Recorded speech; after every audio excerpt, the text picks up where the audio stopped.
بەناوی خوای گەورە سەڵاوتان لێبێت بینەرانی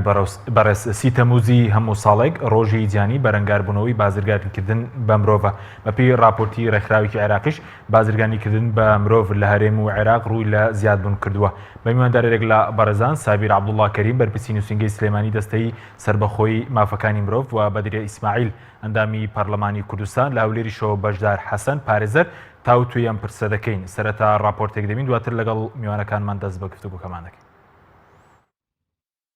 ڕوانگەی عێراقی بۆ قوربانیانی بازرگانیکردن بە مرۆڤ راپۆرتێکی لەبارەی بازرگانیکردن بە مرۆڤەوە لە عێراق و هەرێم بڵاو کردەوە و باس لە بازرگانیکردن بە فرۆشتنی ئەندامانی جەستە و هەڵخەڵەتاندنی ئافرەتان و منداڵان بۆ کاری لەشفرۆشی دەکات. بەپێی راپۆرتی ڕێکخراوەکە لە سەرەتای مانگی شوباط تا کۆتایی ئەم مانگە 27 باندی بازرگانیکردن بە جەستەی مرۆڤ لە سەرجەم پارێزگاکانی عێراق بوونیان هەیە و بەشێکیشیان لە هەرێمی کوردستانن. ڕوانگەی عێراق ئاماژەی بۆ کردووە لە شاری سلێمانی 7 باندی بازرگانیکردن و لە شارەکانی دوهۆک و هەولێر و کەرکووکیش 9 باندی بازرگانیکردن بە مرۆڤ بوونیان هەیە. بەپێی راپۆرتی ڕێکخراوەکە باندەکان لە ڕێگەی پیجی ساختی فەیسبوک کارەکانیان ئەنجام دەدەن و ئەوانەشی دەبنە قوربانی بەشێکی زۆریان بەهۆی خراپی باری داراییەوەیە. لە بەشێکی دیکەی راپۆرتی ڕوانگەی عێراقدا هاتووە قوربانیەک لە شاری بەغداوە بۆ فرۆشتنی گورچیلەی بە 4 ملیۆن دینار هێنراوەتە دوهۆک و لە یەکێک لە نەخۆشخانە ئەهلەکان نەشتەرگەری بۆ کراوە، بەڵام دواتر باندەکە تەنیا 400,000 دیناریان پێداوە. ئەم راپۆرتەی ڕوانگەی عێراقی بۆ قوربانیانی بازرگانیکردن بە مرۆڤ لە کاتێکدایە دەستەی سەربەخۆی مافەکانی مرۆڤ لە راپۆرتی 2018دا ئاماژەی بۆ کردووە لە بەشێک لە کەمپی ئاوارەکان و لە ناو هەندێک لە کرێکارانی بیانی حاڵەتی بازرگانیکردن بە مرۆڤ تۆمار کراوە. جگەلەوەش وەزارەتی دەرەوەی ئەمریکا لە ساڵی 2018 ئەوەی خستبووە ڕوو لە کەمپی ئاوارەکانی هەرێم پرۆسەی بازرگانیکردن بە مرۆڤ بوونی هەیە.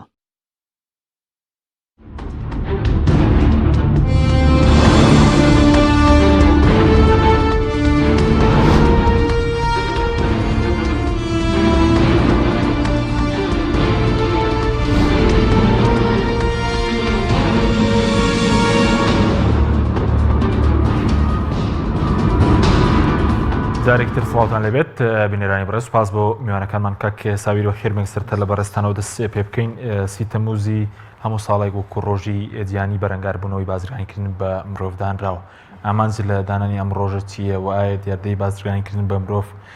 دیاردەیەکی جیهانیە؟ زۆر سوپاس سەرەتا بە ناوی خۆی گەورە. بەدڵنیاییەوە ینی پرۆسەی بازرگانیکردن بە مرۆڤ ینی مێژوێکی هەیە. ئەوە ینی یەشێکە لە پەتاژیانەکان ینی کە با بڵێن لە ساڵانی ڕابردوو ینی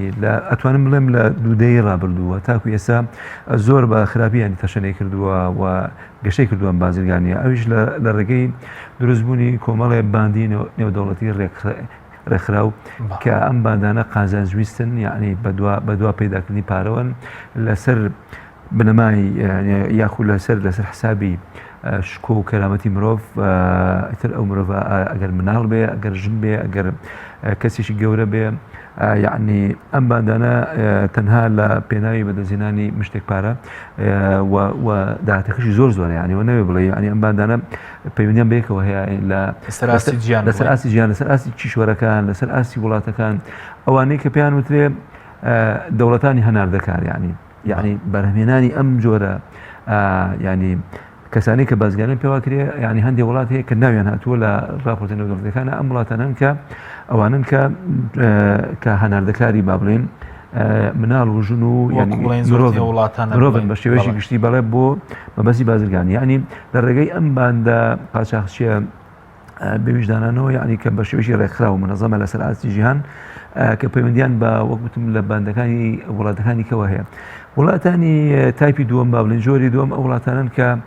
پێیان وترێ وڵاتانی ترانزیت ینی کە پیاتی گواستنەوە. ئێستا بۆ نمونە ینی کرێت وەکو نمونەیەک ناوێن بینین ینی تورکیا یەکێکە لە وڵاتانە،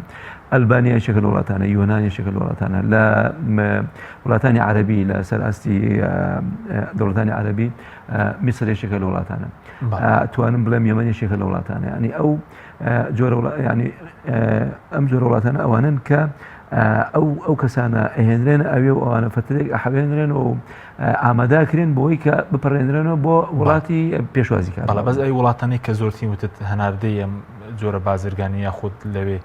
هەنار دەکرێن زیاترەوەی کە بازرگانیان تێدا لەسەر ئاستی جەنگ کامانن ئەوانەی کە وڵاتانی هەناردەکاری مرۆڤن یعنی بە شێوەیەکی گشتی لە هەموو تەمەنەکان با بڵێن وڵاتانی بە دەرەجەیەک وڵاتانی ئاسیان وڵاتانی خۆرهەڵاتی ئەوروپان وڵاتانی ئەوانەی کۆمارەکانی یەشێتی سۆڤێتی هەڵۆشاوە کە ئەو شش حکوماری با بڵێن ناوەڕاستی ئاسیا وەکو ئازربایجان و تورکمانستان و ئۆزبەکستان و مەسەلەن ئەرمینیا و ئەو وڵاتانی تری ئەوەی کە تازە دوای هەڵۆشانەوەی یەشێتی با بڵێن فێدرالی یوغۆسلاڤیا یان وڵاتانی وەکو کۆسۆڤ وەکو بۆسنی هەرزۆگۆڤین وەکو سربیا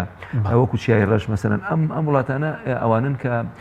لە ئەنجامی خراپی باری ئابووری و هەژاری و ینی زۆری ڕێژەی بێکاری و زۆری ئەو باندانەی کە ئەم کارە ئەکەن لە وڵاتانەیە وای کردووە کە ئەمانە ببنان پێشنگ لە بەس زیاتر قوربانیەکان ئەوانەی کە دەبنە قوربانی بازرگانیکردن بە مرۆڤ زیاتر لە کام چین و توێژەن لە ڕووی تەمەن و اینجا لە ڕوو ڕێگەزیشەوە ڕێژی هەرە زۆری بەداخەوە ڕێژی هەرە زۆری قوربانیەکانی بازرگانیکردن بە مرۆڤ بە پلەی یەکەم مناڵن بە پلەی دووەم ژنن ینی کەسە گەورەکان یعنی ئەمەش بۆ خۆی کۆمەڵێک فاکتەری نەگەتیڤی ینی نەرێنی هەیە کە هۆکارە بۆی ئەم بازرگانیە گەشە بکە وە گوتمان زیاتر ئەگەڕێتەوە بۆ خراپی بارودۆخی ئابووری بۆ لەبەر یەک هەڵۆشانی خێزان بۆ نەبوونی پرۆسەشی ینی پرۆسی پەروەردەیەکی تەندروست لە وڵاتانەیە کە وا بکات ینی تاک هەست بەبوونی خۆی و بەخۆی خۆی بکات. بەس وتت لە سەراسی گیان باندی بازرگانی بە مرۆڤ دروست بوو ئەی لە سەراستی عێراق و کوردستان ئەم باندانەش بوونیان هەیە لە سەراستی ئێمە یاخود ئێستا مەسەلەی بازرگانیکردن بە مرۆڤ لە کوردستان حاڵەتە یاخود بڵێن لە عێراق کوردستان یاخود دیاردەیە لە هەربی کوردستان خۆشبەختانە تا ئێستا لەوانە بڵم ینی هەر حاڵەتە ینی دیاردە نیە بە شێوەیەک ینی بە شێوەیەکی ئەوە لێرە و لەوێ هەندێک حاڵەتی لاوەکی و ئەوانە ئەبیستین یاخۆ هەیە بەفعلی بە تایبەتی لە ڕوانگەی ئەو باندانەی کە ئەچێتە خانەی ینی سوالکردن سوال پێکردن بە مناڵ و بەژن و ئەمانە زیاتر لەوانەیە ینی سەرچاوەیەک بوون بۆ گەشەکردنی ئەم جۆرە بازرگانیە بەڵام لە ئێمە حاڵەتە ینی گەشەی نەکردووە یاخو با بڵێن ینی قەتیز کراوە لە بازنێشی زۆر ینی بچووکە بەڵام لەسەر ئاسی عێراق بەزبان تێ لەسەر ئاستی کوردستانیش بە پێی ئەو راپۆرتەی ڕوانگەی عێراقی بۆ بازرگانیکردنی بە مرۆڤ من لەو باڕێیان ینی کەوان لە خۆیان راپۆرتی شووا بڵاو ناکەن و ئاماژە بە بوونی حەوت بان نایەن یعنی من تا ڕادەیەک زانیاریم مەسەلەن لەسەری نییە ئەمانە لەکوێن و هەستان پێکردووە کە هەیە وەکو بان ئێمە ینی هەستمان پێ کەیسیش هەبووە تا ڕادەیەک ینی کەیسە بۆ کاری لەسەر کراوە ئەوانێ لە ڕێگەی با بڵێن ینی دام دەزیا پەیوەنددارەکان پۆلیسی نێژنی تاوان و فەرمانگەی داواکاری گشتی سلێمانی و بەڕێوەبەتی پۆلیسی سلێمانی چارەسەر کراوە. سپاس دەکەم دواترگەم بۆ لای بەڕێز زیاتر ئێستاگەم بچین لای کاک بەشدار زۆر سپاس بۆ بەشداریتان لە بەرنامەکەمان داگەت سەرەتا لەوە دەست پێ بکەین لە ڕووی یاساییە و یاخود ئەو یاسابەرکارانەی کە لە هەرێم و لە عێراقان بۆ مەسەلەی مامەڵەکردن لەگەڵ ئەو کەسانی بازرگانی بە مرۆڤ دەکەن چۆن یاخود چ شتێک بە بازرگانیکردن بە مرۆڤ دادەنرێت.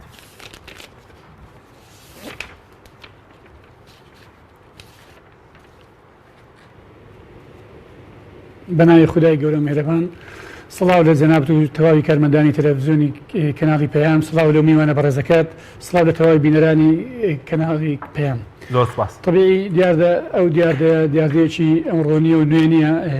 وەکو ئەو میوانە بەڕێزەشت باسی کرد مێژووی هەیە بەڵام لە وڵاتێک بۆ وڵاتێک لە قاڕێک بۆ قاڕێک جیاوازی هەیە و مەسەلەکە ڕێژەیە لەسەر ئەوەی کە لە هەندێک شوێنەیە حاڵەتە لە هەندێک شوێنەیە دیاردەیە دیارە لە هەرێمی کوردستانیش ئەمە نابی خۆمانی لێ بینە دەرێ هەرێمی کوردستانیش حاڵەتەکان زۆر بووینە مەترسی ئەوە هەیە کە بەرەو دیاردە بڕات لە یاسایەکە یاسای 28 ساڵی 2012 کە لە عێراق ئەم یاسای هەیە و لە هەرێمی کوردستانیش بەرکارە دوای ئەوەی لە 2017 مجموعەیەک لە پەرلەمانتاران تقریبا 15 ئەندامی پەرلەمان یاداشە چەند کۆ کردەوە کاک سۆران عومەر و کاک عەلی حەمەد ساڵح و مجموعە پەرلەمانتاری تر داوایان کرد کە ئەم یاسای لە هەرێمی کوردستانیش بەرکار بێ ئەوە بوو خۆشبەختانە بە زۆرینە دەنگ و بەتێ ڕای دەنگ ببوورە ئەم یاسای لە عێراق لە هەرێمی کوردستانیش لە پاش 2017 بەرکار بوو. بەڵێ طبيعي زۆری هەیە ئەنواعی هەیە مەسەلەی بازرگانیکردن بە مرۆڤ هەیتی لە لەش فرۆشی هەیتی لە فرۆشتنی ئەندامانی لەشی ئینسان ئەمانە هەمووی ئەنواعی هەیە هەر کەسە بەپێی قەزێکە عقوبەی خۆشی لە بۆ دانراوە. بەڵێ بەس وەکو هەرێم تا ئێستا تەنیا و یاسای عێراق بەرکارکراوە وەکو هەرێمی کوردستان بڵێن لە پەرلەمان یاسایەکی تایبەت دەرنەچووە بە بازرگانیکردن تەناو یاسای عێراق کاراکراوە لە ساڵی 2018 بەڵێ هەر ئەو یاسایەک یاسای ژمارە 28 2012 عێراق هەر ئەوەی بەرکارە. ئەی لەو یاسای بەڵێ چی بە بازرگانی دانراوە یعنی چی بە بازرگانیکردن بە مرۆڤ دانراوە لەو یاسایەدا بڵێن ئەو حاڵەتانەی کە بە بازرگانیکردن بە مرۆڤ دادەنێت. بەڵێ ئەوە طبعاً خەڵکەنە بانتەنە عساباتەنە کە خەڵک دێنین چ لە وڵاتانی ڕۆژهەڵاتی ئەوروپا چ لە ئاسیا لە بەشێک لە وڵاتانی ئاسیا هەنە بە گروپ خەڵک دێنین لێرە دەیان فرۆشن منداڵیش هەنە بەڕاستی لە عێراقیشەیە بە تایبەتی وەک جەنابتان بەستان کە لە سەرەتای بەرنامەکە لە کەمپەکانیش ئەو دیاردەنە زۆر لە هەرێمی کوردستان ڕوویدایە ئەوانەی کە ئەو ئیشە دەکەن طبیعی عقوبەکانیان زۆرە تا ئەو کات ئەو حەدەی دەگاتە عقوبەی ئادامیش. ئەمە طبعاً وەکو یاسارەسان دەمانوێت ماوەک بەر لە ئێستا کۆبوونەوەیشمان کرد لەگەڵ چەند مەحامەیەک و مافەرێکیش لەبەر ئەو یاسای عێراقیش طبعاً ئاەتی قورئانی نییە برێ عیب و عاری نیە و ناواقسی تێدانی ئەوەش کەمە ناواقسی تێدایە بە نمونە مەسەلەن ئەگەر بێت و سیر بکەین لە یاسایەکە کۆمەڵێک چاردە مادەی تێدایە بەڵام لێرە باسی مثلا هەندێک حاڵەت ناکە لە بۆ نمونە حاڵەتی ئیستیضعافەیە لە زوعف لە فەقیریان مثلا لە بۆ نمونە کەسێک ئافرەتێک دایکیان باوکیان مناڵێکی زۆر نەخۆشە ناچار دەبێت کە پەنا باتە بەر دووشت یان ئەوەتە بەشێک لە ئەندامانی دەستەکەی خۆی بفرۆشەیان ئەوتە وەکو لەش فرۆش خۆی بفرۆشێ بۆی ئەو نەخۆشێکە هەیەی ڕزگاری بکاتونی قازی بکە. قانونی ئەو قانونی کە دەچووە لەوەی کەمتەرخەمە زۆر نەچوتە سەر ئەو مۆزوع لەوەی ئایا حەلی چییە چ بکرێ باشە. بەڵێ بەس لە کوردستان پێویستمان بەڕاستی بەتەماینە لە بەرنامەشماندا بەڵێ لە کوردستان پێویستمان بە یاسایەکی لەم جۆرە هەیە یعنی ئەو مەترسیە دروست بووە لە کوردستان ئێمە پێویستمان بە یاسایە کە بێت بۆ بوارە. بالتأكيد ياسا هو كافيين أو كرسر ياساي أو ياساي جمال 28 سال 2012 عراق برين طبعا هريمي كردستانيش دبي یاسایەک حاضر بکەن لە ئەو مۆزوع ئەو لەبەر ئەوەی هەرێمی کوردستان بەپێی موقعی جوغرافیەکەی کە کەوتۆتە سەر نێوان حدودەکانی تورکیا و بەشێکی برین سووریا و ئێران و بەشێکی ڕووسیاش یعنی ئەو حاڵەتانەدا هەرێمی کوردستانیش خەریکە تەشەنە دەکاتن و لە وەکو بیرات باسم کرد لە حاڵەت تەشەنە دەکات گەڕا بڕۆ دەبێتە دیاردا لێ ضرورە کە پەرلەمانی کوردستان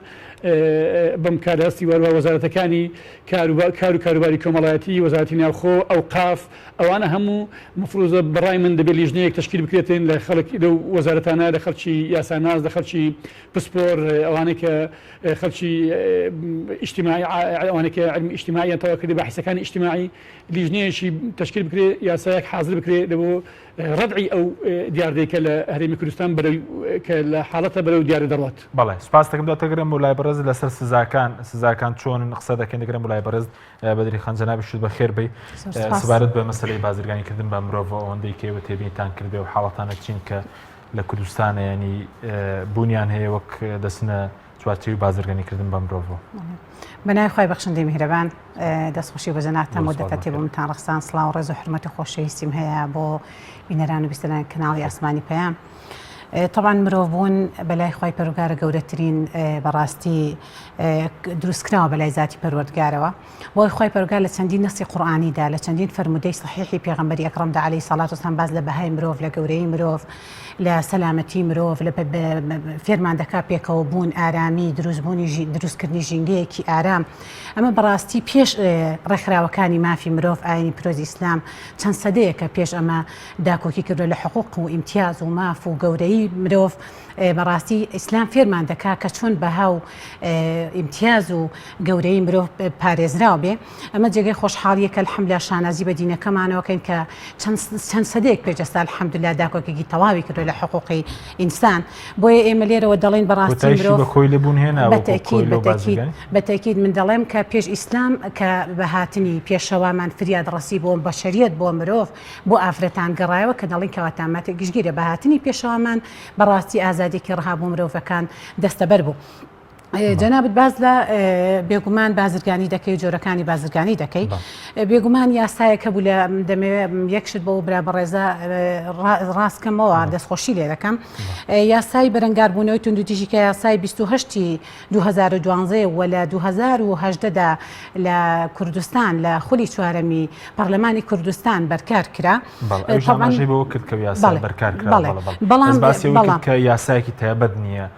لە پەرلەمان خۆی تەنە یاسا دەبووە تعدیل بکرێ بەڵام بەرکار کرا لە پەرلەمانی کوردستان خولی چوارەم بەڵام هەمان جەنابەت ئیشارەت بە بوونی یاسایەکی تردا هەر لە هەمان ساڵ و هەمان خولدا لە 2010دا یاسایەکی تری گواستنەوەی جەستەی مرۆڤ دەرکرا ئەوە بێگومان بەڵام زۆر جێگەی داخە بوو بە جانبی بازرگانیکردن جەنابەت ئیشارەت بە مۆزوعی یاسایەک بۆ مامەڵەکردن بەندامەی جەستەوە بەڵێ یاسایەک دەرکرا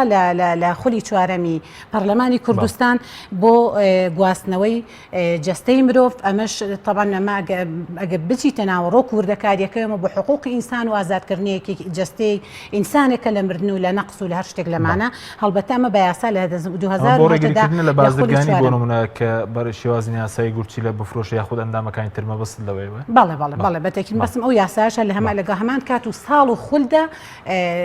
دەرکرا ئەو یاسا دەرکرا بەڵامەوەی تریان بەرکار کرا کە لە 2016 کەما دەبێتە لە 2010 دەبێتە یاسای ژمارە 6 طبعا باز لە جۆرەکانی دەکەن لە هەرێمی کوردستانە سێ جۆر بازرگانی هەیە کاک حەکیم یەکەمیان ئەمە دەروەزەکردنە کە بەڕاستی ئمە کە دیراسە دەکەین سیرەکەین مناڵان پیر و پەکەوتەکان ئافرەتان بە زۆرم لێ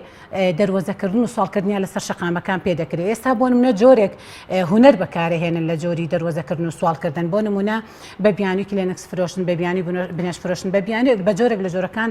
ینی ئەدەبن بە ئەدەبێک و سواڵێکی بە ئەدەبانەیمە خۆی لە خۆیدا مەفروزە بەڕاستی ئەمە بنەبڕ بکرێ ئێمە وەکو بەڕاستی لیژنەی مافی مرۆڤ لە پەرلەمانی کوردستان بە تەمای هەموارکردنەوەی ئەو یاساین کە حقوقێکی تەواو بۆ مناڵان گەڕێکە بە زۆر کاریان پێدەکرێت کە بە زۆر دەندێنە سەر شەقامەکان بە کە بە زۆر دەروەزان پێدەکرێت ئەمە جۆرێکە بەڕاستی لە توندوتیژی بە زۆرە ملێکردنی دەروەزە پێکردن و ساڵ پێکردنی بە مناڵان و بە پیر و پەکەوتەکان و بە تایبەتی ئافرەتان کە بە تایبەتی ژینگەی هەرێمی کوردستانی تێک داواگە دیراسە بکەیت لە زۆربەی شار و شارۆچکەکان لە دهۆک لە هەولێر لە کەرکووک لە سلێمانی کە ئەم 27 باندە بوونی هەیە بێگومان هەموو شار و شارۆچکەکانیشی گرتوتەوە بۆیە ئەم دەروەزەکردنە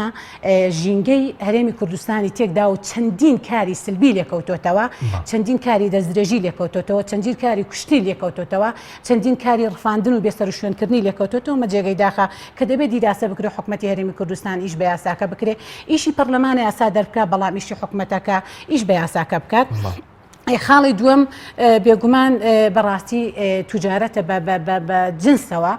کە لەش فرۆشیە ئەمە بۆتە دیاردەیەکی زۆر بەربڵاو حاڵەتە یاخۆت ئێستا نەبووتە دیاردە بەڕای من ئەوەی دیراسە دەکەین ناتوانم بەڕاستی من دەڵم پێدەچێت لە حاڵەت و خەریکە دەبێتە دیاردە بەڕاستی شەپۆلێکی زۆر هەیە لە شار و شارشکەکان تایبەت لە سلێمانی ئێمە بەس بە ئەرقام بڵێن لەبەر بە هەندێک بار و ظروف و وەزعی چۆنەڵێها هەندێک جاری بە جانبی ڕاگەاندن وەسعەکە زەق دەکاتەوە ئێمە بەڕەهای ئەو ئەرقامە ناڵێن کە لە گەڕەکەکان لە شار و شارۆچکەکان بە تایبەتی لە شاری سلێمانی ئەو گەڕەکانە کەم کەس هەیە لە شاری سلێمانی دەنەزانێ لە چەند گەڕەکە چەند باندێکەیە کام باندانە تایبەتن بەم جانبی سێکس و لەش فرۆشی توجارەت کە بازرگردن بە ئەبزەرگانیکردن بە ئەو وەزعەوە کە مەفروزە حکوومەتی هەرێمی کوردستان بەر بە ئەم دیاردەیە بگرێ بەڕاستی لە ترافیک لایتەکان لە بازاڕەکان لە شەقامەکان لە فەرمانگەکان شارەکان لە شوێنە گشتەکان لە گەڕەکەکان لە هەموو شوێنێکدا چۆنەڵی شوێنێک و مەسکەنێک و بینایەک و شوێنێکیان دیاری کردووە جاری وایە بە عەلەنی گەڕەکە کاستی پێیەکە کە ئەمە ئەم کارە نەشازە نەشیاوە نامۆ بە کۆمەڵگا و کولتوری کوردی و وڵاتی مسلمان زۆر بەزەقی ئەنجامە درێ کاتێک بۆ نمونە خەڵکی گەڕەکۆ دەکرێتەوە دەبێت بەڕاستی شکوا دەبن بۆ ئەمنیەت و ئاسایش پێدەچێت چەند مانگێک یا چەند ڕۆژێک زیندانی بکرێ و لەگەڵ هەمان ئیشی خۆی بەردەوام بێت ئێمە لە سەردانیکردنمان بۆ زیندانەکان زۆربەی بەرکەوتەکانە و ئافرەتانن جاری وە بە زۆر پێی کراوە یا جاری وە هەبووە باندێک لەگەڵ باندێکا تەنسیقی هەبووە یا جاری وە بە لە خۆیەوە دەستی گەیشتووە بە 200 و ئەوەندە گەنجە کاترەمە عیلەتێکی زۆر کوشندەیە بەڵام کاتێک ئێمە و توێژیان لەگەڵا دەکەین ئەم گەنجانە تەمەنی جیاوازیان هەیە یعنی پێدەچێت لە نەوەدەکانەوە سەرەتای نەوەدەکانەوە تێیدا بێ لە 2000 شاتێدایە هەتاکو دەگاتە 50کانیش ئەمە زۆر جێگەی داخە بەڕاستیمە دەردێکی کوشندەیە بەڵام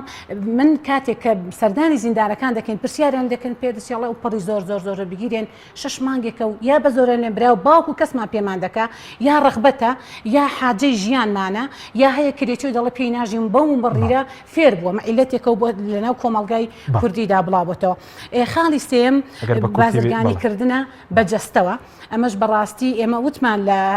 پەرلەمانی کوردستان ئەم یاسایە دەرکرا بەڵام زۆر جێگەی داخە بوو بە بازرگانیکردن بوو بە باند و باندکاری ئێستا لەگەڵەوە خەڵکی شێ مەسەلەن ئەو ڕوە خێرخوازیێ بە بەرامبەر گوچیری خۆشی دەفرۆشێ ئەگە دەرفەتم پێ بدەی ئەمەوێ لەم جانبی بازرگانیکردن بەو جەستەیەوە لە ڕوە یاساییەکەی و لە ڕۆ شەرعەکەشەوە ڕوونکردنەوە بم تەبەن ئێمە کە باز لە مرۆڤ بوون دەکەین باز لە بەهای مرۆڤ دەکەین باز لە شکۆی مرۆڤ دەکەین باز لە ڕزگارکردنی مرۆڤ دەکەین ئەمە بەڕاستی خزمەتێکی گەورەی مرۆییە ئەمڕۆ من لە هەولێر دیراسەی گەنجێکم کرد جگەری خۆی بەخشیوە بە هاوڕەیەکی قوتابی دیراسەی گەنجێکی ترم کرد هەردوو چاوەکانی ماڵی 85 لە دەست داوە دوو چاویستاخی لە بەرامبەرەکەیەوە کاتێکە جەستەی خۆی بەخشیوە دوای لە دەستدانی گیانی چاوەکانی بۆ ئەم گەنجە سوودی لێوە دەست خۆش بە دواتر بگەڕێمەوە لای بەڕست مافی و میوانەش نەخۆش سپاس دەکەم دواتر قسەی زیات لێسەر دەکەنە سەر مەسەلەی گورچیلە و بازرگانیکردن بە جەستەی ئەندامانی جەستەکە سابیر سەبارەت بەوەی کە لە کوردستان هیچ لیژنەیەک لەسەر ئاستی باڵا بۆ ڕوبەڕووبوونەوەی بازرگانیکردن بە مرۆڤ پێکێنراوە ئەگەر لەسەر ئاستی باڵا و لەسەر ئاستی پارێزگاکان هەیە چۆنە وڵا سەبارەت بۆ من ئەمێڕم کردەوەی بە سەبارەت بە دامەزاننی کۆمیسیۆنێکی باڵا یاخو لیژنەیەکی باڵا لە وەزارەتی ناوخۆ بە سەرۆکایەتی جەنابی وەزیر لە با بڵێن کابینەی پێشوو ینی دامەزراوە بەڵێ دامەزراوە وەزیری ناوخۆ لیژنەیەک دامەزراوە تەفاسیلەکەی باسەکەم ینی وەزارەت بە کورتی ئەو لیژنەیە یاخو ئەو کۆمیسیۆنە تەبەن لیژنە باڵاکەی لە وەزارەتی ناوخۆیە وەکوتمان بە سەرۆکایەتی جەنابی وەزیر و ئەمە شۆڕۆتۆ بۆ پارێزگاکان لەسەر ئاسی هەر پارێزگایەک لیژنەیەک بە سەرۆکایەتی جەنابی پارێزگار دامەزراوە لە پارێزگای سلێمانی من ئەندام لە لیژنەکە لیژنەیەکی 12 کەسی تا 14 کەسی هەیە ئەمە تایبەتە بە ئەنجامدانی بەدواشوونەکان بۆ کەیسەکانی بازرگانیکردن بە مرۆڤ و پێشکەشکردنی راپۆرت و تەوسیات و ڕاستپاردەکانی لە ئەنجامی ئەو کارانی کایکات و هەر بە فەرمانی وەزارەتی ناوخۆ بەڕێوەبەرایەتێکیش دامەزراوە لە سلێمانی تایبەت بە ناوی بەڕێوەبەرایەتی بە دواتچوونی بازرگانیکردن بە مرۆڤ و لەسەر ئاستی ئیدارە سەربەخۆکانیش هەیە و لە پارێزگای هەڵەبجەش هەیە لە پارێزگای هەولێر دۆکش و سلێمانیش هەیە چۆن ئەو حاڵەتانە تۆمار دەکەن بۆ نمونە حاڵەتێک تۆمار کراوە لای ئێوە هێشتا ئەو لیژنەکەی ئێمە کۆبنەوەمان کردووە و راپۆرتی خۆشمان پێشکەش کردووە من وەکو نووسینگەی سلێمانی راپۆرتی خۆم پێشکەش کرد و هەموو خاڵە پێویستەکان من توانیم لەو ڕاپۆرتە جێگەی ئەگەر بە کورتی ئەو حاڵەتانی کە تۆمار کراوە سنووری بازرگانیکردن بە مرۆڤ ئێشتام بەڕێوەبەرایەتەکە وەکو یعنی بە شێوەیەکی ینی فعلی دەست بەکار نەبووە بەڵام لە تەوری دامەزراندن و یعنی چۆنەڵی تاسیسکردن و ینی ئەوەیە کە دەست بەکار بێ و ئەو کەیسانە وردە ئیتر ینی ئەوان بەڵامکو دەستەی مافی بۆش خۆتانیشتان لەسەر کردوێنی ئەو حاڵتانی کە بەرچاو کەوتون لە راپۆرتی 2010 خۆتان باسی بازرگانیکردن بۆ نمونە بە ئافرەتان و منداڵان لە کەمپەکان لەسەر شەقامەکان بە منداڵان باسن لەو حاڵەتە ئەوان تۆمار کراوە بەڵێ بە شێوەیەکی گشتی وەکو راپۆرتی گشتی دەستە تەبان ئاماژە بەم حاڵەتە کراوە ینی تا ڕادی ئەوەی کە هەبووە لەسەر ئاسی نووسنگەکان ئەگەر درک بە بوونی چەند حاڵەتێک کرابێ لە بابەتی بازرگانیکردن بە مرۆڤ لە کەمپەکان ئەگەر لە سەر شەقامەکان لە کوچکوڵانەکان لە مثلەن لەسەر لە ناو شاری سلێمانی ینی بە شێوەیەکی گشتی ئێمە کە متابعەمان کردبێەوە وەکو لە سەرتاژ ئاماژەم پێەیە حاڵەتەکان زۆر دەگمن خۆشبەختانە زۆر کە من بەڵام لەسەر ئاستی عێراق ئەتوانم بڵێم لە هەندێک پارێزگای باشووری عێراق و بە بەغدای پایتەختیشەوە یعنی کۆمەڵێ باندی زۆر هەیە ئەو ڕۆنگەی عێراقی بۆ بۆ چاودێری بازرگانیکردنی بە مرۆڤ ئەویش ئاماژەی پێیاوە و باسی سلێمانیشی کردووە من ئەو باز دەکە لە سلێمانی نۆ باندی بازرگانیکردن بە مرۆڤ لە سلێمانی هەیە حەوت بوو بەڵێ من پێم وایە ئەو باندانش بە جۆرە جۆرەکان پەیوەندیان بە بەوانەی مەسەرەن عێراقەوە هەبێت تا ڕادێک احتیمالە لە ڕێگەزی کورد نەبنی عەرەب بن یعنی کرێت ئەوە ینی بەڵام ئێمە وەکو کۆمەلگای کوردی یعنی کۆمەلگایەکی متەحەفزینە وەکو بەدرێخان فەرمووی ئێمە بەڕاستی پابندین بە جێبەجێکردنی بنەماکانی مەسەرەن دین ینی کۆمەلگای ئێمە ئەم جۆرە حاڵەتانە پێی نامۆیە تا ئێستاش ینی و بۆ دایمی خۆی پاراستووە لە ئەو شتە خراپانەی کە مەسەن لە دەرەوە ئەهێنرێن ینی یەکێ لەوانش ئەم جۆرە بازرگانیە بەڵام لەسەر ئاستی جیهان ینی بوارێکی فراوانە ینی زۆر شایع زۆر باندی گەورە گەورە ینی بە داهاتی ساڵانیان بەم لێرەها دۆلارە یان من لێرە ئاماژە بە ڕقەمێک بەم ینی لە سنوور نێودەوڵەتیەکانی ینی وڵاتانی جیهان لەسەر ئاسی جیهان ساڵانە نزیکەی 800 تاکو 900,000 کەس بازرگانیان پێوا کرێ و ئەمە داهاتەکەی بە کۆی گشتی 8 میلیارد دلار هەموو ساڵانە میلیارد دلار باندەکان دەستیان دەکەوێت لە بازرگانیکردن بە مرۆڤ ئەو ژمارەیە ساڵی 2013 لەوانەیە ئێستا زۆر زیاتریش بێت لەوە ینی من بەداخ ئامارێکی وەتی زۆر دقیقم دەست نەکەوت ینی لەبەرەوە شتەکان تۆزێ بە مبهەمی و بە نهێنی و شاراوەی و ئەوە ئەکرێت بەس بە کورتی ئێستا لایەوە مەسەلەی بازرگانیکردنی مەسەلەی فرۆشتنی گورچی لە کاری لەش فرۆشی بەکارهێنانی منداڵان مەسەلەی ئەوەش تۆمار کراوە مەسەلەن برنە دەرەوەی خەڵک بە قاچاق وڵاتانی دەرەوە دەچێت چوارچێوەی بازرگانی ئەوەش بەڵێ ینی مەسەلەی کۆچ دیسانەوە لە ئەنجامی کۆچکردنی مەسەلەن خێزان و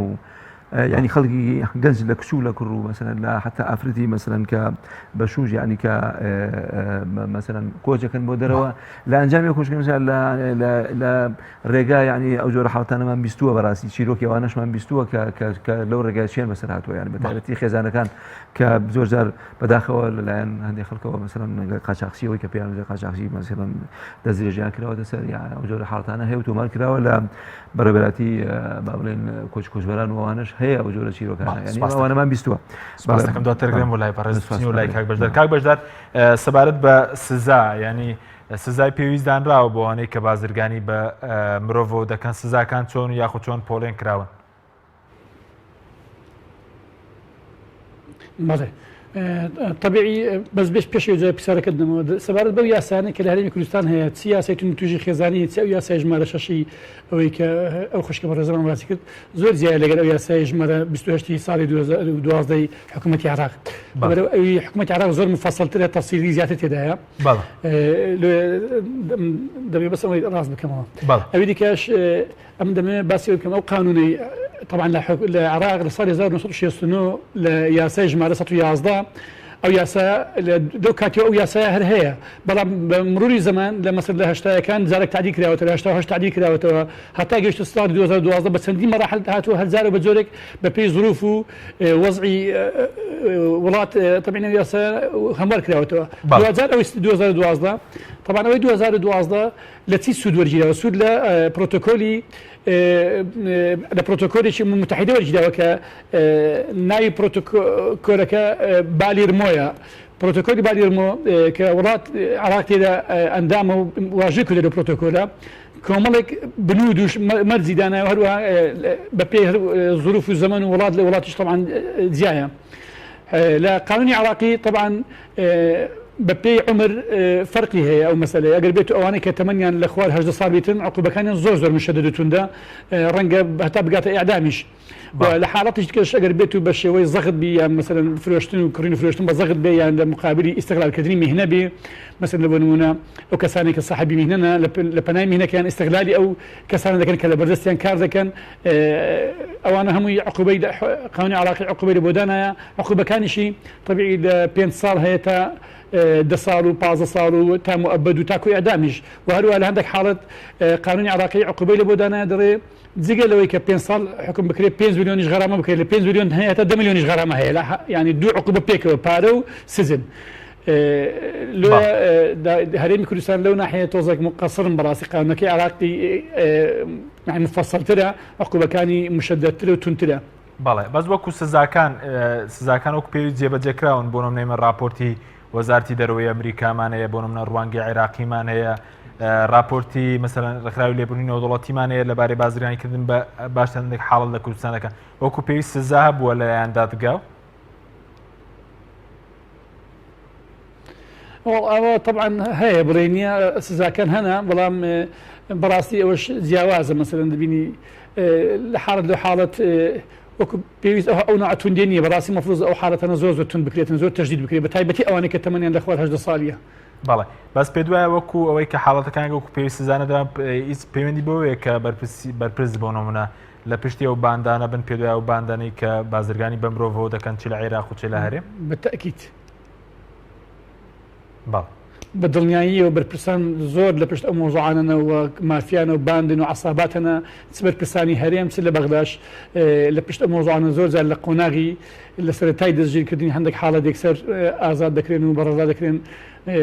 ناهێرن بگاتە ئاسی ئەوەی کە حکومەکانیان بۆ دەرویستن بۆ ئەوی بتە عیبرەت خەڵکی کە نەتوانی چاویان لێ بکە بەڵ سوپاس دەکەم بەڵێ بینەرانی بەڕێز ناوبڕێکی کورت و دەگەڕێنەوە وڵاتە تۆپ ئارت تاکە بریکاری تۆڕی میدیایی کۆمەڵ بۆ دروستکردن و بڵاوکردنەوەی ڕیکلام تۆپ ئارت. ئایا تا ئێستا بیرت لەوە کردوتەوە کە ئینتەرنێتێکی بێسنوور بەکاربێنیت یان بیرت لەوە کردوتەوە کە بۆ هەفتەیەک یان 2 هەفتە ئینتەرنێتی بێسنوور بەکاربێنی سەرەڕای هەموو ئەمانە تا ئێستا بیرت لەوە کردوتەوە کە بۆ یاری ئەلکترۆنیەکان ئینتەرنێتی بێسنوور بەکاربێنیت بێگومان نەخێر فانسی نێت هەموو ئەم کێشانەت بۆ چارەسەر دەکات تۆش دەتوانیت بۆ ماوەی هەفتەیەک یان 2 هەفتە یان مانگێک بەردەوام بێسنوور لەگەڵمان بیت ئێستا خزمەتگوزاریەکانمان لەم شوێنانە بەردەستە سلەیمانی شارباژێر شارە زوور هەڵەبجە سەی سادق عربەت پێنجوێن بازیان تاسڵوجە و زەرگوێز فانسی نێت هەمیشە ئینتەرنێتی بێسنوور چاڤیلان ئەگەر کەسێکیت لە ژیاندا حەزت لە مجازەفە و بینینی دیمەنی سەرنجڕاکێشە و هەروەها حەز بە بینینی کەسایەتیەکانەکەیت و باشترە سەردانی ماڵی ترسناک و مۆزەخانەی مۆم بکەیت لە چاڤیلاند. چاڤیلاند گەورەترین پرۆژەی گەشتیاری لە هەموو عێراق. سەنایز هەمیشە بە تەمێکی تازەی میوەکان لە هەناوی سروشتەوە پێشکەش بە ئازیزانتی بکە.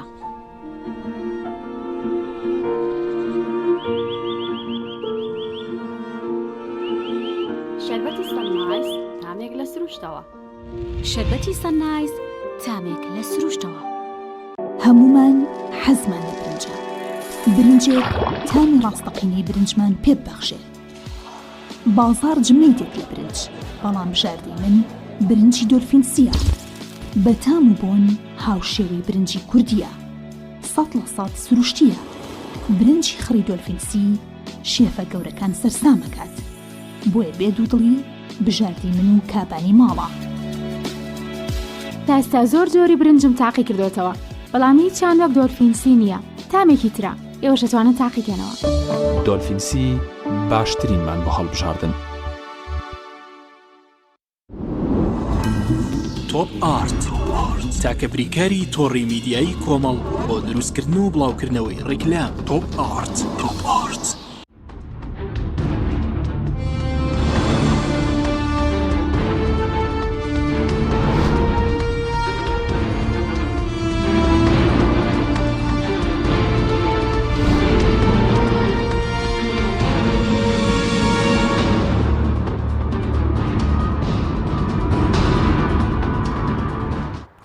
جارێکتر سڵاوتان لەبێت بینەرانی بەڕێز بەدری خان باسی مەسلەی بازرگانیکردن بە گورچیلەوە کرد فەرمووسەکان تاوا.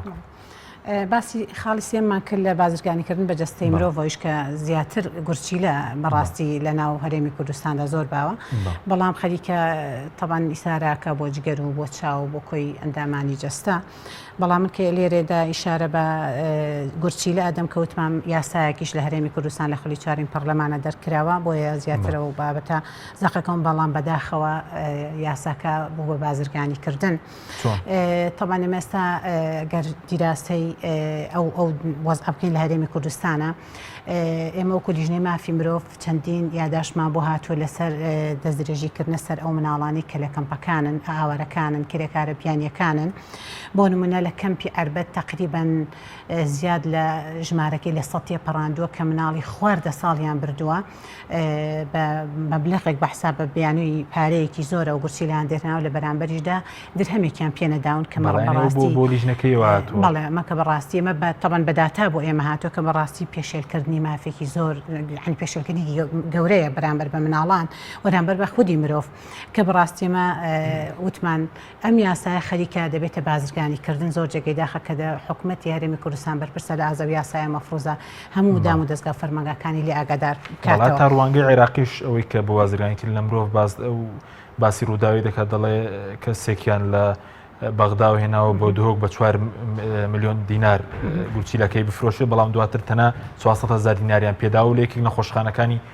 هەلیەکانی شاری دهۆک بۆی کراوە ئەم ئاماژەی پێکردن مەڵە گەنجێکی ژێر سکاڵای خۆی هێناوەتە لای ئێمە کە گوایە بە بڕی چەند دەفتەرێک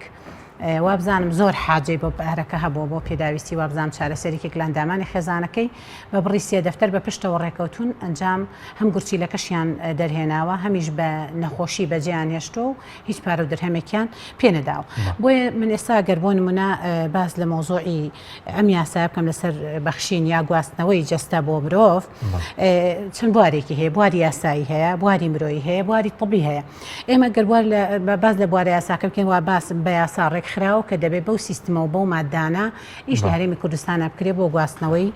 جەستەی مرۆڤ بۆ مرۆڤێکی خاوەن پێداویستی نەک بۆ توجارەتکردن نەک بۆ مامەڵەکردن لە ڕۆتۆبیەکەشەوە ڕێگە پێدراوە چکم ئەو جسمە نامۆنیە بە جسمێکی تر دوای کۆمەڵێک تەحلیل و فحوساتێترەوە بۆ لایەنە سەحیەکە و طب بەجێهێڵی لایەنە مرۆیی و شەرعیەکە فتوای تازە هەیە طبعاً عیلم پێشکەوتووە لە ئاینی پیرۆزی ئیسلامدا هەر شتێک خزمەت بە مرۆڤی زیندوو بکات ڕێگە پێدراوە بەڵام هەم بکەرەکە هەم بەخشەرەکە کە بۆ منەوەی جەستەی خۆی دەبەخشێ ئەگەر مامەڵە و پارێتێکەوت مطلقاً لە چوارچێوەی شریعەتی ئیسلامە و مطلقاً حرامە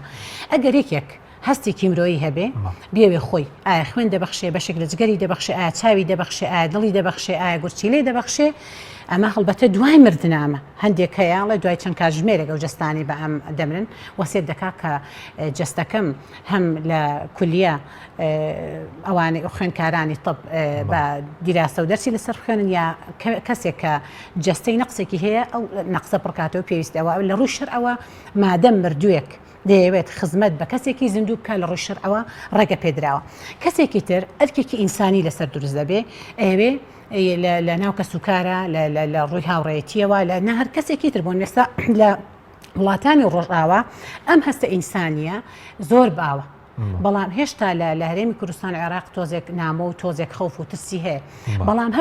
هەشە بۆ نمونە منەوە ئێستای شارم پێدام ڕۆ گەنجێک خۆشبەختانە بەشێک لە جگەری خۆی بەخشیوە بە خوێنکارە هاوڕێکەی خۆی یا وەکوی شارم پێدا گەنجێک بەڵێ گەنجێک هەردوو چاوی لەدەستداوە کاتێک دەبرێتە لای دکتۆر دوو چاوی ئامادەی مردووەک حاضر بووە یەکسە هەردوو چاوەکان خستۆتە جێگەی و ئێستا زۆر بە سەرکەوتووی نەشتەرگەریەکە ئەلحەمدولیلا ئەنجام دراوە ئێستا بینایی بۆ گەڕاوەتەوە ئەمە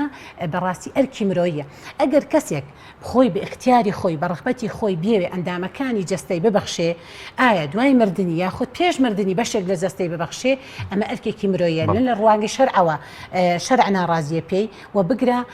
لە ڕوانگە مرۆیەکەوە ئەو پەڕی ئەفزەلە بەڵام ئەگەر کەوتە مامەڵەکردن بە بڕێک بە مەلەغێک بە هەندێک پارە مامەڵە کرا لە بینی ئەم کەسەی کە جەستەی دەبەخشێ ئەوەی کە دەیکڕێیا ئەوەی بکەرەکە تاوانێکی گەورەی بە هیچ شێوێک لە چوارچێوەی ئاینی پیرۆزی ئیسلامە ڕێگەی پێنەدراوە بەڵای سەبارەت بە ئەو حاڵەتشێ مەسەلەی بازرگانیکردن بە کرێکاری بیانی بۆ نمونە کە لە وڵاتان کۆمپانیا دانێنێتە هەرێم و بفرۆشتێنەوە بە ناوەڕاست و باشووری عێراق وانە بڕە پارەیەکی زۆر بەڵێ ئەینەن حاڵەتمان بووە تۆمە دیراسی زۆر بە کۆمپانیەکانمان کردو ئەو کرێکارانی کە هاورە دەکرێن کرێکاری سووری کرێکاری ئێرانی کرێکاری عەرەب کرێکارەکانی ترکە نامون بۆ منجارێ غەریبن بە وڵاتەکەی ئێمە لە زۆر ڕووەوە بازرگانیان پێدەکرێت کڕێن و فرۆشتنیان پێدەکرێت هەروەکو سەردەمی کۆیلایەتەکەی پێش ئیسلام دروست بووەتەوە پێش ئیسلام کۆیلەکردن لە دەستێکەوە بۆ دەستێکی تر بۆ دەستێکی تر بۆ دەستێکی تر زیادیە کرد ئەمیش ئەینەن بابەتە کرێکارێکی بیانی هاتەوە لە وڵاتی ئێمەدا دەدرێت بە دەستی کەسێک دەدرێت بەدار بەکار بە دەستێکی تر بە دەوڵەمەندێکی تر وردە وردە دەستا و دەست دەکا و توجارەتێکی باشی پێوە دەکرێت ئەمە لایەنێکی بەڵێ سپاسێک با دۆ تەرگرام وڵای بەڕێزت کاک سابیر سەبارەت بۆی کەوانەی کە پێشێلکاریان بەرامبەر دەکرێت ینی وەکو هەموو بەڕێزوتت ئەندامی و لیژنەیە کە بەرەنگار بنەوەی بازرگانیکردن بەمرۆوەکو دەستی مافی مرۆڤ چیان بۆ دەکەن مەسەلە طبعا ئێمە ڕاستی بڵێن کە هەموو جوڵەیەکی ینی بازرگانیکردن بە مرۆڤ لەسەر ئاستی وڵات وەکو ناوخۆ ئەگەر زۆر لۆکالیش بێ ینی لەسەر ئاستی هەرێمیە لەسەر ئاستی نێودەوڵەتی ئەمە پێشەرکاری زەقی بنەماکانی مافی مرۆڤە ینی هیچ بە مەجالیتیانە ینی ئەوە لایەک کە ئێمە سێکوشکێک هەیە ینی سەبارەت بە پرسی بازرگانیکردن بە مرۆڤ لێرە بە کورتی ئاماژەی پێم کە ئەویش ئەو سێکوشکەیە یەکەم کاڵایە کە مرۆڤە یعنی مرۆڤ ئەکرێتە کاڵا بۆ فرۆشتن بۆ ئاڵ و وێرپێوەکردن بۆ گواستنەوە لە وڵات بۆ وڵات ینی جاری وایە بەبێ ئیزن و ڕزای خۆی تەبان زۆربەی ئەم حاڵەتانە ئیزن و ڕزایتیان نیە تەنها ئەوەیە کەسەکە بە جۆرە جۆرەکان ینی هەڵەخەندرێت هەرخەڵتان هەیە مەسەن فێڵی لێکرێ دنیایەکی ئەنی گەشت و جوانی پیشانە درێت کە بیبەنە ئەوڵاتە ژیانی ئاوای لێ ئاوای لێ بەڵام دوایی تووشی مەینەتی و دەردەسەری و چەرمەسەری دنیا ئەوێ ینی ئەمە لە من لە ئەو توێژینەوەی کە کردومە ئەو توێژینەوەیکی جیهانیە تەبعاً بازرگانیکردن بە مناڵ چیرۆکی زۆری تایە بەڕاستی لە ئەو دەردەسەری مەینەتیانەی کە بەسەر ئەوانەیە هاتووە ینی تووشی بەڕاستی ینی گرفتێکی سایکۆلۆژی زۆر بەهێزە بنیانی ئەوانە ینی هەموو ئەهلیەت و قوت و هینی خۆیان لەدەستیان لە هەموو ڕوویەکەوە ینی داڕخاوە بن ینی بەڕاستی لە ڕووی معنەوی و لە ڕووی سایکۆلۆژی و دەرونیەوە بە تەواوی مرۆڤی داڕخاوە بن هیچ ئایندەیەک نابێنن هیچ ڕووناکیەک لە ناو تاریکایشی گەوریان نابێنن ئەوانە ینی ئەمە جۆرە لە حاڵەتەکان کە ینی سەبارەت بە مناڵ و مێر مناڵ کە ئەنجا وەرە بۆ مۆزوعی ژن یانی ئەوانەی کە ژنن دیسانەوە ینی پرۆسەیەکی بەردەوام هەڵخەڵەتانن هەیە ینی لە وڵاتانی کە بەتایبەتی کە وەزعی ئابووری و دارایی و ئەویان زۆر خراپە ینی خێزانەکان بەگشتی زۆر هەژارن وەکو وڵاتانی وەکو بەنگلادێش وەکو هندستان وەکو ئەو وڵاتانی تری باشووری خۆڵاتی ئاسیا تایوان تایلەند حاڵەتە شتۆمارکەوە بۆنم لە بۆی جەنگی سووریا بۆی شەڕی داعشەوانە هاتونەتە کەمپەکانەوە و تووشی ئەم حاڵەتانە بوو بەڵێ لە ئەوانەی ئاوارەکانی سووریاش کە هاتوون بۆ ئێرەکە لێرە میوانن ینی لە کەمپەکانە کە زیاتر هاوکاری ئەکرێن و لێەوە ینی وەکو بە بەردەوامی ڕێکخراوەکان کاریان لەسەرەکەن ینی کۆمەڵی ڕێکخراوەی لە سلێمانی خۆشبەختانە بە بەردەوامی ئاگیان لەم جۆرە حاڵەتانەیە وانە ینی ئێمە ئاگداریشین کە ئەوان بە بەردەوامی کار لەسەر ئەم جۆرە کەیسانە ئەکەن و ڕێکخراوەکانی UN و ڕێکخراو NGOکان و لۆکاڵیەکان و نێودەوڵەتەکانیش ینی ئەم ڕێکخراوانە بە بەردەوامی لەسەر ینی کەیسی زۆر ورد ینی کارەکەن بۆی کە ڕێگر بن لەوەی کە ئەم جۆرە بازرگانیە گەشە نەکات و ڕێگر بن لەوەی کە لە شوێنێکە ینی فەراغێک لە بژێوی ئەم کەسە ئەم خێزانە دروست نەبێت بۆی پەنانەباتە بەرهەم باشە بەس ڕێگریەکان حاڵەتەکان هەیە بە شێوەیەکی ئەتوانم بڵێم لە بازنێکی زۆر مەحسوورە باشە بەس چی بکرێ بۆی کە مەسەلەن گەشە نەکات لەسەر ئاستی کوردستان و عێراق بۆنم لەوێت چی بکرێت بۆی کە گەشە نەکات ئاماژەیەک بم بە کاری ئەو لیژنەیە ئەو کۆمیسیۆنەیە کە پێکهێنراوە ئەوانە یانی تەبەن ئەمە بەپێی فەرمانشی وەزاری دامەزراوە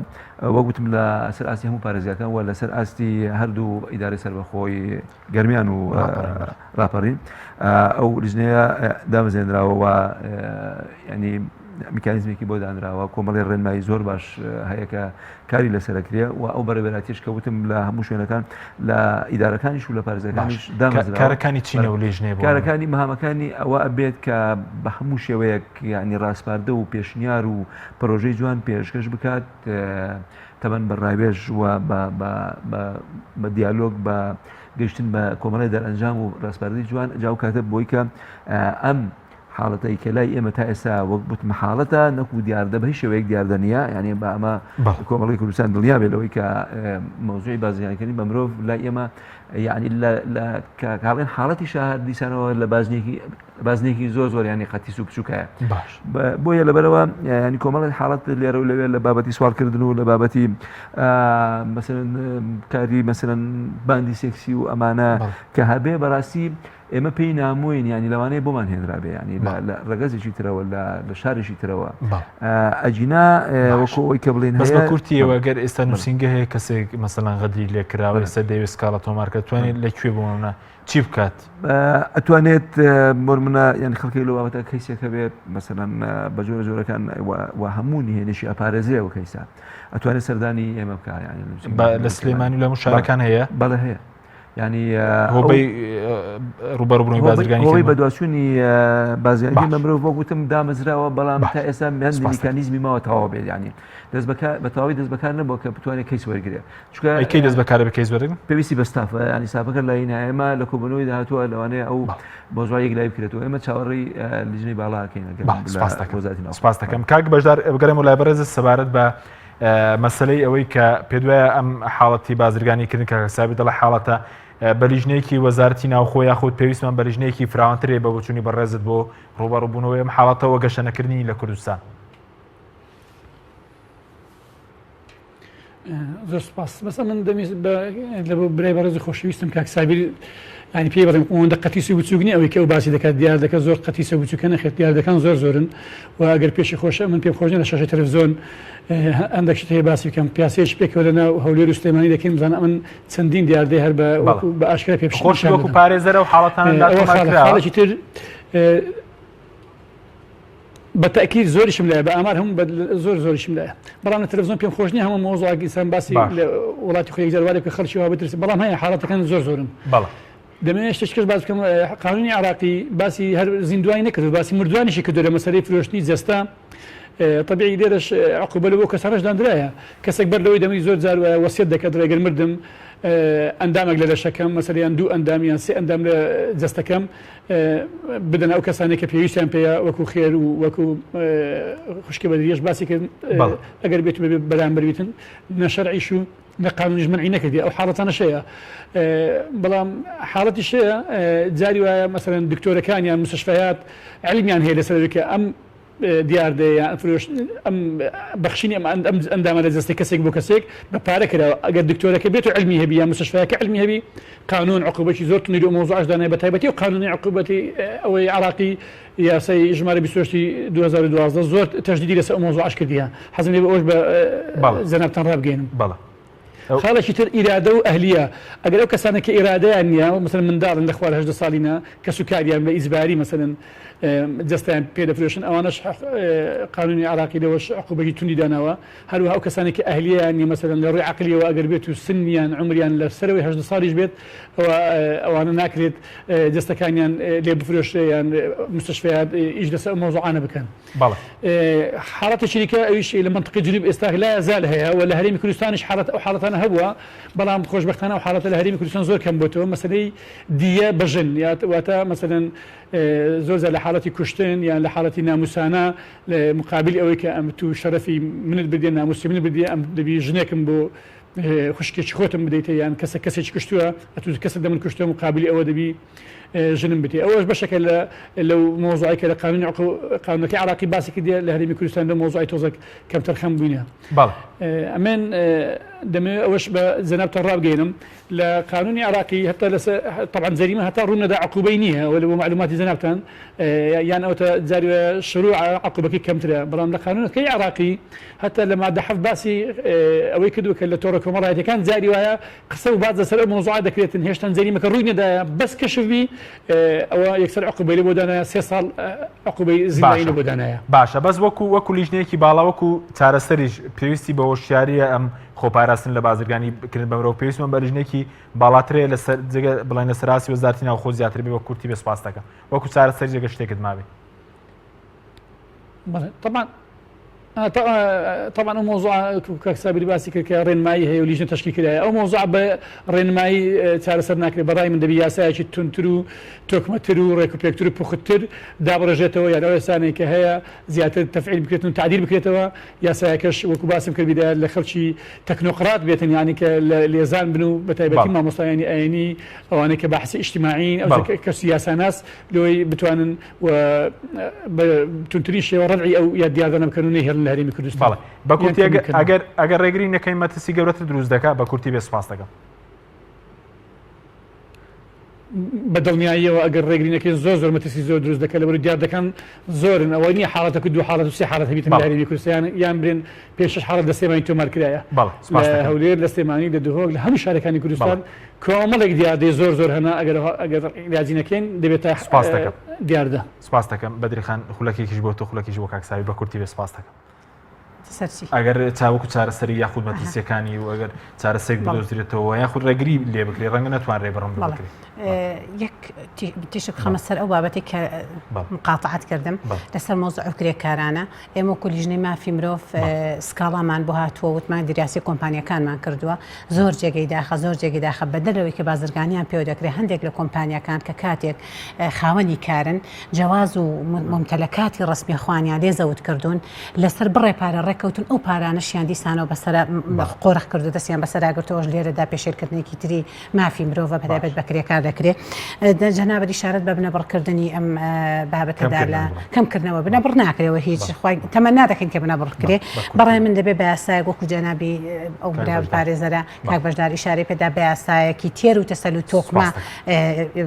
و بەڕاگەاندن و بە شارکردنی کۆمەڵگا و بە زانانی ئاینی و بەڕاستی سیمینارات و خول و ئەتوانن کۆمەڵگا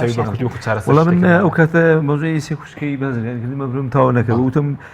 لێرە سێ ڕەهەند هەیە یەکەمیان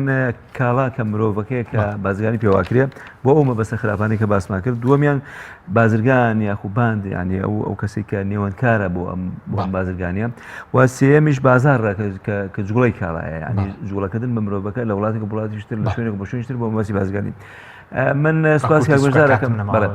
کاربەرزارەکەم کە ئەو تێبینی هەبوو لەسەر ئەوەی کە من گوایە مۆزوعەکەم زۆر خەتیز کردووە زۆر بینیم بەڵام من حەز ناکەم ینی ئەم حاڵەتە کە بۆ خۆی حاڵەتیش مەترسیدارە لەسەر کۆمەلگا ینی با هەموو شێوەکان کە نەبێ بە ینی کەرەسێشی ئەعلامی کە ئێمە بانگەشەی بۆ بکەین ینی جارێ نەگەیشتە ئەو ڕادێەوە من خۆشحاڵم کە نەگاتە ئەو ڕادێ و پێشنیاری دەکەم کە حکوومەت یاریمی کوردستان و دامودەستگای پەیوەندیدار وەزارەت زۆر ینی مهتەم بن بە ئەم بابەتە و یاسایی زۆر تۆکمە دابڕێژن سپاس بۆ وەرزان سابیر عەبدوڵڵا بەرپرسی نووسینگی سلێمانی دەستەی سەربەخۆی مافی مرۆڤ بەدیریە ئیسماعیل ئەندامی پەرلەمانی کوردستانەوە لە هەولێرەوە بەشدار حەسەن پارێزە سوپاس بۆ بینێرانی بەڕێز سوپاس بۆ هاوکاران